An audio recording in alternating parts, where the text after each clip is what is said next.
Okay, so now we begin lecture 21, week number 8 of this course, NE 402, Intermediate Nuclear Engineering on Diffusion and Transport of Radiation and Monte Carlo Simulation.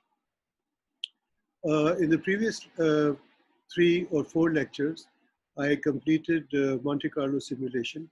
Before that, there were 2 lectures on random processes, random numbers, and the foundations of probability and statistics that I used in Monte Carlo simulation.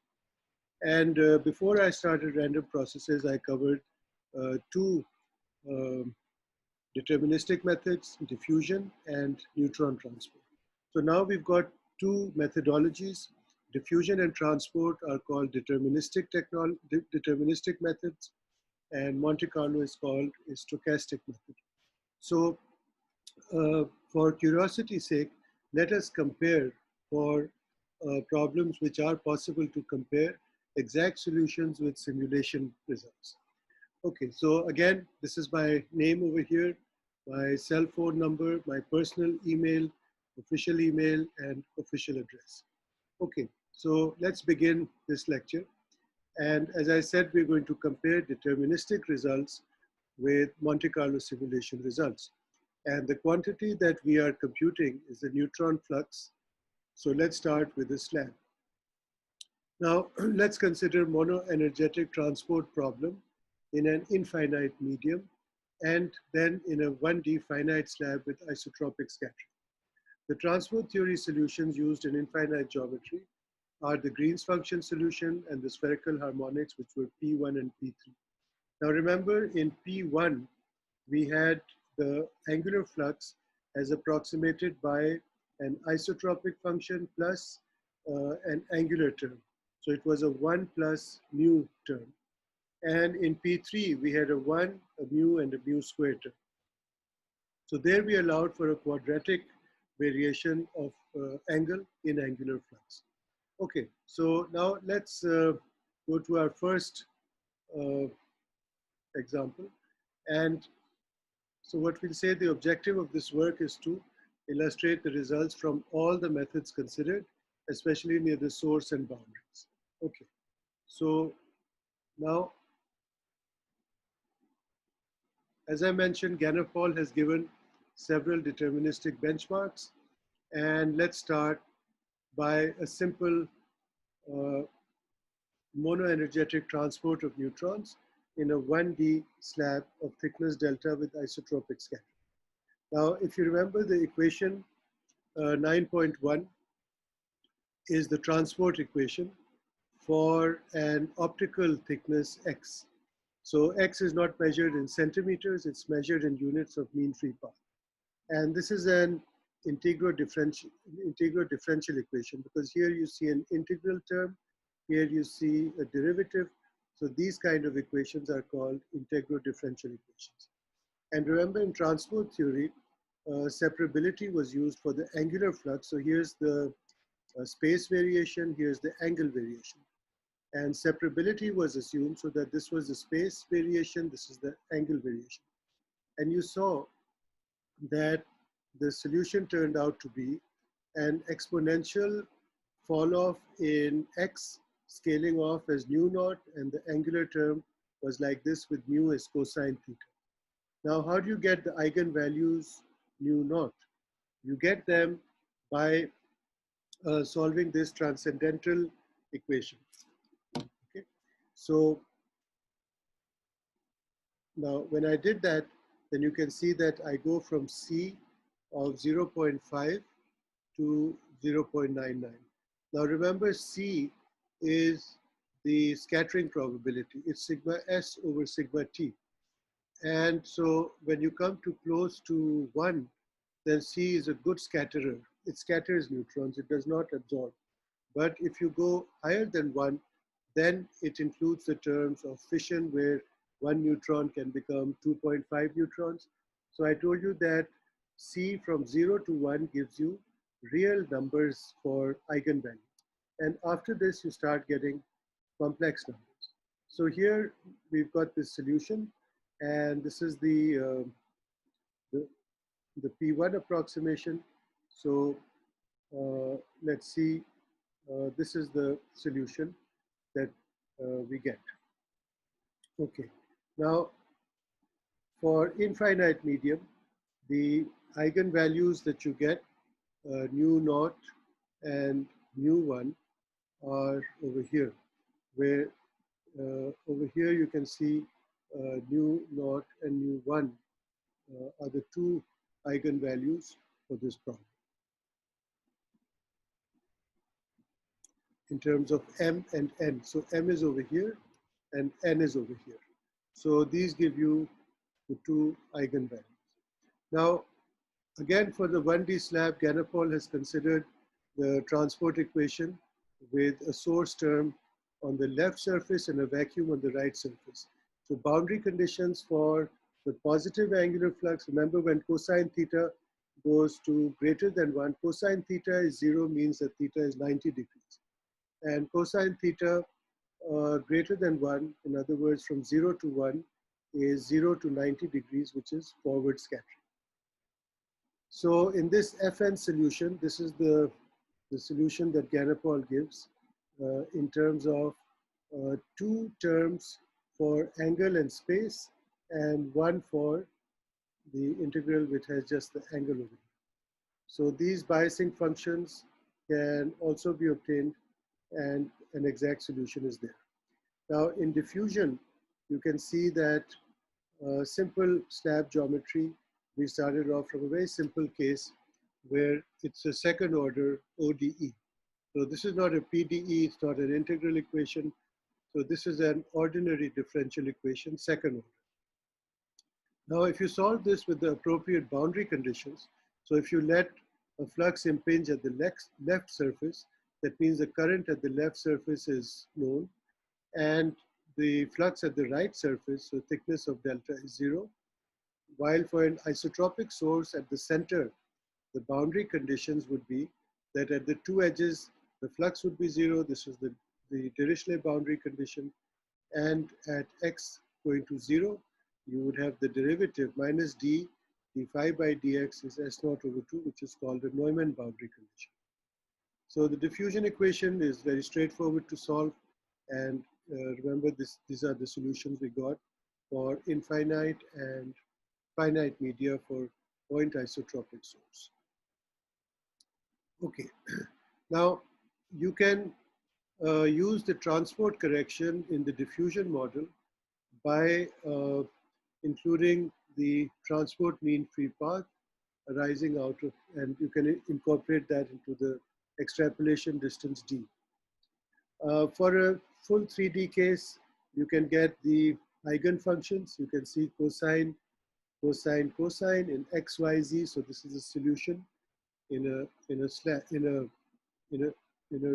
cuboid. And these are the eigenvalues. So B square is the buckling. You can also find the leakage from the surfaces, and you can get the eigenfunctions. Okay, now let's see how can we do these problems using Monte Carlo simulation. In Monte Carlo simulation, as I mentioned, there are two estimators. Remember, what we are trying to do is that we are trying to estimate the flux. And what did I say flux was? Flux is the number of particles per centimeter square per second.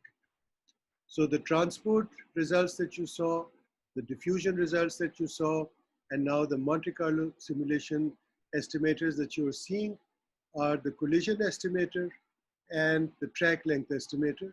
We are going to use these two estimators again to estimate the neutron flux.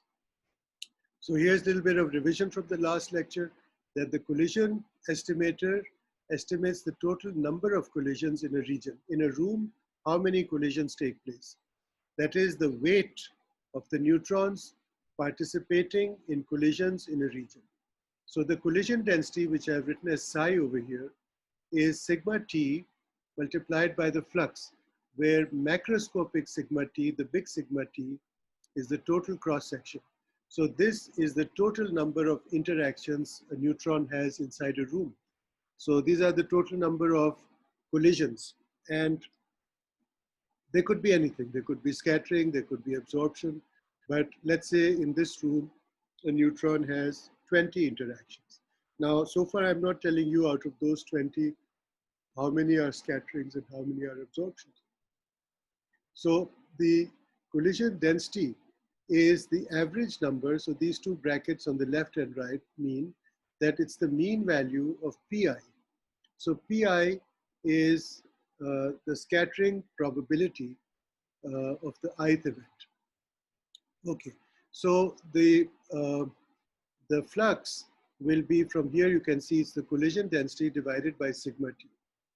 And on the other hand, for the track length estimator, the flux is the mean weighted track length. Track meaning distance. So how much distance did they travel? The definition of flux was the number per cubic centimeter multiplied by the speed, which is centimeter per second. So number per volume times distance per time. And so this is 1 over volume times time, and this is the weight multiplied by the distance traveled in the ith collision. Okay, so now let's look at the thermal cross-section data. Now this shows you for the various elements, aluminium, boron, iron, gold, gadolinium, and uranium. The sigma A, the absorption cross-sections in bars, the scattering cross-section in bars, and the survival probability from an interaction, sigma S over sigma T.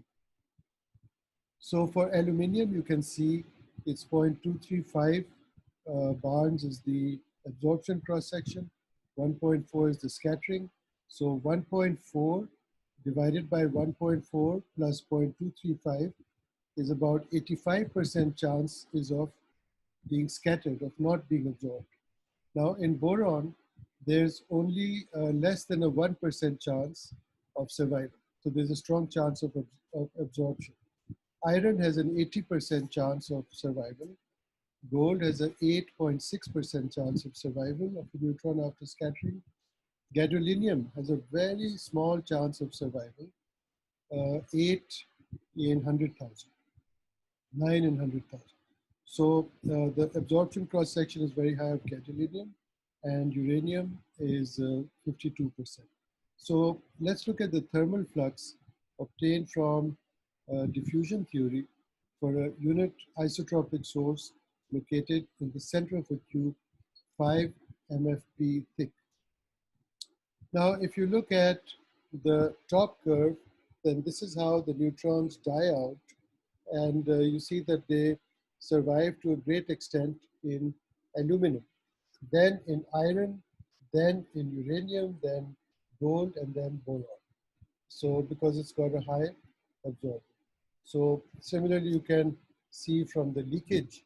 Now, leakage over here, these are the numbers, but leakage comes from the gradient of the slope at this surface. So you can see that the highest leakage, there's a slope here, but there's a zero slope here almost. So nothing would leak out of an absorber. So you can see that for boron and gadolinium, it's 10 to the -4 is the leakage. Okay, now consider the infinite medium case to draw a comparison between transport and diffusion. So the scalar flux I'm going to use, which was obtained by Ganapol in benchmark 3.1. So that is reproduced in figure 9.2. So this is Ganapol's result over here. Now what do you see?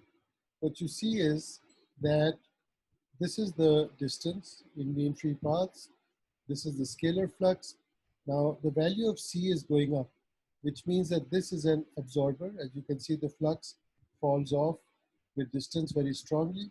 Here the flux falls off very slowly because there's more scattering. Okay, now let's see how this compares with diffusion. So this is diffusion. Again, aluminum going furthest, then iron, then uranium, then gold, then gold. Okay, now this is for a 1D slab with an isotropic source as a function of C. And these are the results for aluminium for diffusion theory and for the P1 spherical harmonics approximation. So you can see the red one, this one falls off at the boundary, whereas the P1 approximation holds to a better extent because there's angular flux treatment. The same behavior you see for iron. Okay, now this is for uranium. Again, there's difference between diffusion theory and the spherical harmonics P1 at the boundary. For gold, there's some, it's okay in the interior, but as you come to the boundary again, there's some difference over here. For gadolinium, now gadolinium I told you is a very strong absorber. So you would really expect that diffusion theory would not be very good.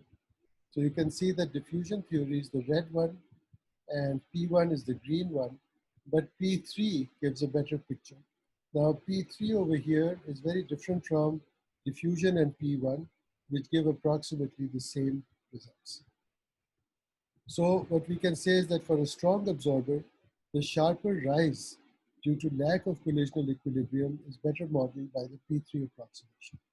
Okay, now let's look at the collision density in regions of a homogeneous slab, each of thickness 1 MFP, and let's use the collision estimator. So here is, we've got a homogeneous slab, we've got a monodirectional unit point source incident on the left face. So you can see here we have a source hitting the slab from the left, and as you can see that there's a decrease over here as it goes inside the cube. Now this is for okay, this is for how many MFPs? It's for 10 MFPs, and this is the as a function of optical thickness. Okay, now let's look at the collision density of Monte Carlo versus diffusion theory. So here, the blue ones that you see over here are Monte Carlo results. And the red continuous curve is the, now here you have to have matching of the gradients. So this needs to be little smoothened out, which will happen if you reduce the mesh size. And then if you look over here, you see the right surface and the left surface. And this is the fraction of transmission from the right surface and the left surface. So if you see that the angle from 0 to 1, that means 90 degrees and 0 degrees. So this is forward scattering and this is backward scattering. So you see that a kind of isotropic behavior. So there's no great angular preference over here. And that was for an aluminum cube of size 5 MF. So there was no difference between the collision estimator and the track length estimator. The same that you can see for the iron slab. And again, you can see for iron cube over here. And for boron, again, you can see that there's not much difference between, well, there is far away, there's not much difference, but inside there is difference between Monte Carlo and the exact diffusion theory. So here is the change, delta phi, the change between the two fluxes. And so basically, this is how we quantify the difference between diffusion and transfer. Now let's consider a finite sphere with a point isotropic source. The transport theory exact solution is available, and the equations were solved with a program written in MATLAB using a Gaussian quadrature with n equal to 32. The expansion coefficients in the transport equation were obtained by solving the Fredholm integral equation iteratively. And in one of the coming lectures, I'll show you the MATLAB program. And this is done for aluminum, which has a C value of 0.8563. So this is what you get for the eigenvalue. And these are the functions N, H, G, and E, which are shown in a previous lecture. You can see for the exact solution. Anyway, so this gives you the flux and the infinite solution over here. Okay, so you can see the infinite term going up like this, the finite terms going up like this, and the flux basically this shape over here. And this is 4 pi r square phi. So if you want to get phi out of here, you have to divide by 4 pi r square. Okay, now let's look at the same problem with the neutron diffusion theory. And this is what we derived earlier for the flux, phi r in sine hyperbolic terms, and the leakage from the sphere is the area multiplied by J. So here is an aluminum sphere, radius 25 centimeter, density 2.7 grams per cubic centimeter. So the mass is 176.7 kilograms. And this is the data for scattering cross-section, absorption cross-section, number density, and the macroscopic total cross-section. Now, the mean free path is 10.1478 centimeters, which means on the average, there's a collision every 10 centimeters. So a sphere of 25 centimeter would be about 2.5 mean free paths thick. Okay. Now, if you compute the other quantities, the mu naught, the sigma transport, the extrapolation distance, you can see is quite big.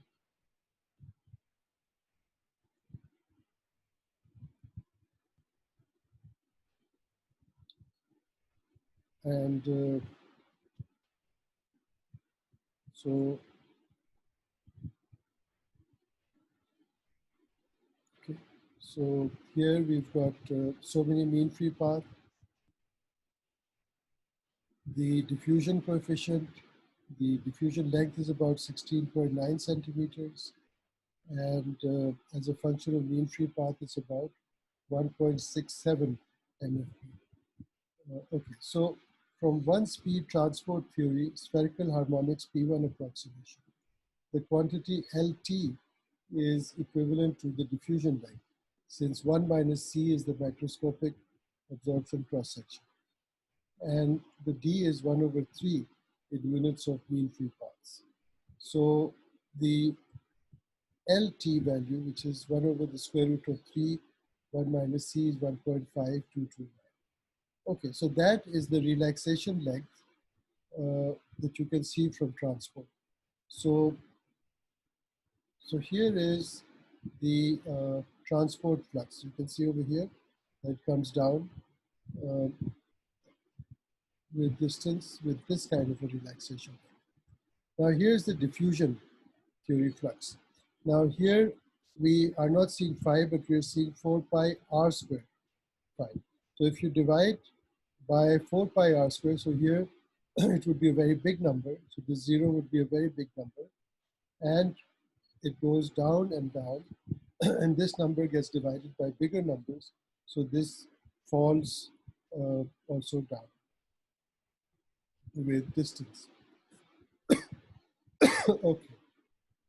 From those two results, you can see that diffusion theory does not give a good agreement near the source and boundary with transport. In fact, the agreement between two theories is reasonable in a very limited region.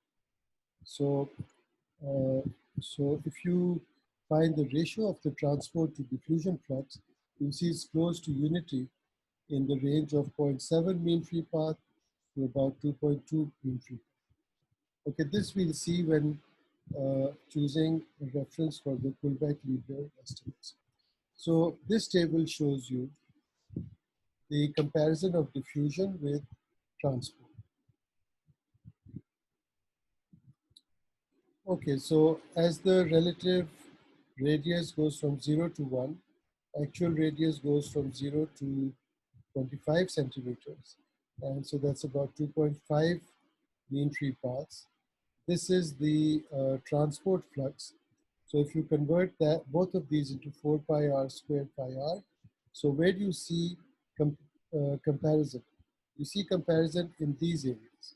So now at point 3 relative radius, which is about 0.74 MFP, you see the ratio is, is quite good over here. But here it's not very good, and here it's very good at 0.9.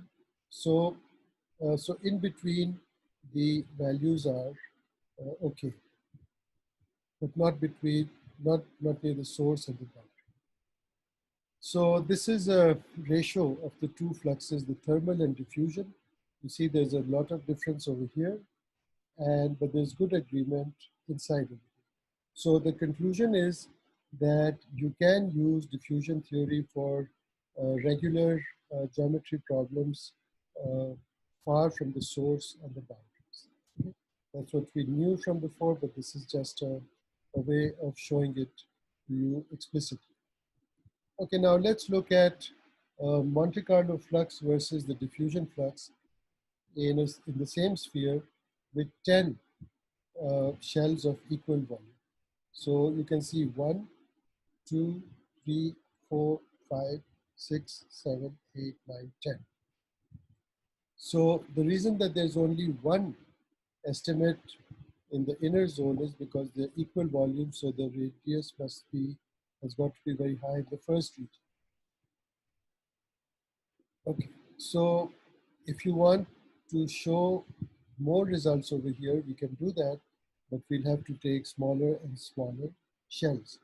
So let's make smaller and smaller shells. But otherwise, you can see over here that the boxes and the red line match each other very nicely. So this is a very good academic exercise to show you how you can compare Monte Carlo in the track length estimator versus the exact diffusion flux.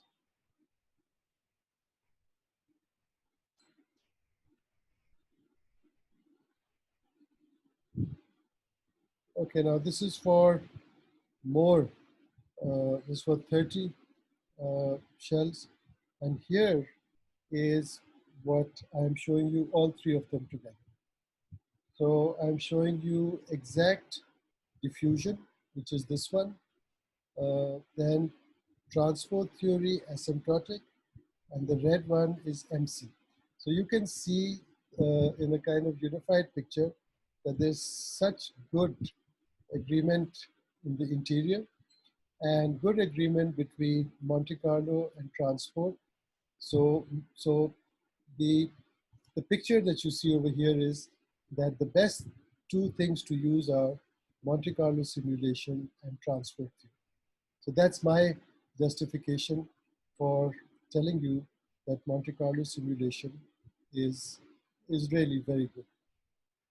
Now, if you add its advantages of being able to model complex geometry and realistic scattering, then of course Monte Carlo beats everything else. Now, here you see the red as diffusion theory, and in the black you see transport theory asymptotic. Again, you see good agreement in the center. Okay, and here you see the ratios that where are they close to 1, somewhere in the center.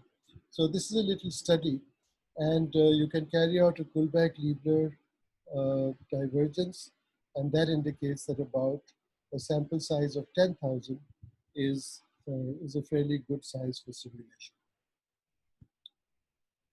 You can also satisfy yourself by doing the individual cell balances. Now, for every cell, how many neutrons come in, what is the source in a region, and how many go out, and how many get absorbed. So that's the kind of balance. Now, this is the exact solution. So we can do the exact result from diffusion. So you can find the exact leakage by the divergence of J, which is the integral of minus d del square phi. So here, what I've done is a very useful exercise for you, that here's the exact solution. You can get the Laplacian, the del square phi over here. Okay, so you can calculate these reaction rates. This is the leakage from the system, and here are the cell balances using diffusion theory. And see, the difference in each cell is 0, because these are 10 cells. The source, actual source, is only in the first cell. So J in is over here. You can see that the total coming in is 1,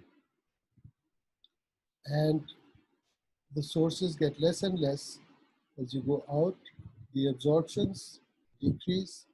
The J goes out. The total out is 1. So total in balances with total out. And you can see cell balances over here, the source and 6. Okay. Now this is Kullback-Leibler divergence for a sample size n for 10 spatial bins. So what you see over here is that somewhere around here, so you can obviously see over here that there's a lot of fluctuation in the divergence D. And so I wrote D for the divergence, the measure of the distance between the two PDFs. It fluctuates over here, so that's no good. So if you take 10 or 100 particles for your simulation, I'll tell you it's a bad number you're going to get. So if you take 1,000, 10,000, I'd say is a very good estimate, because here the number stabilizes. Okay, so I'll end this lecture now, and I'll leave you with these 3 problems which you can do yourself.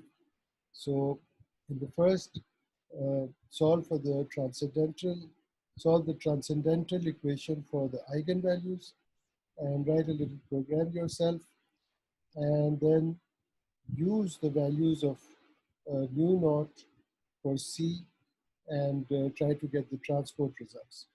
And repeat the Kullback-Leibler divergence estimates given in this figure for the number of bins varying from 2 to 20.